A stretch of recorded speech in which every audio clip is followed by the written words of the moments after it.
Ano ba sabi ko, saan ako pupunta? Magsundalo ba ako? Ano, pastor? Hindi ko alam. Ganito na lang. Pray lang ako, tulog. As usual. Peaceful person. Bigla lang, theophany. Yan. Tutulog ako.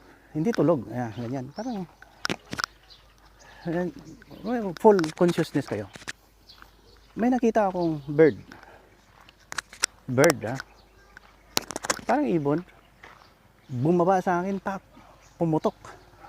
Sumabog ang sarili ko. Pakiramdam ko, sumabog. Ang lakas. Fire. Ano yun? Sabi ko. May ibon. Tapos pumasok. Nakita ko bumaba dito ganyan. Wala. Sabi ko, this is unnatural. Very unnatural. Pinabayaan ko yun ng 50 years. 1975 pa yun Akalain mo, 50 years more? Pinapabayaan ko yun. Hindi ko pinansin. But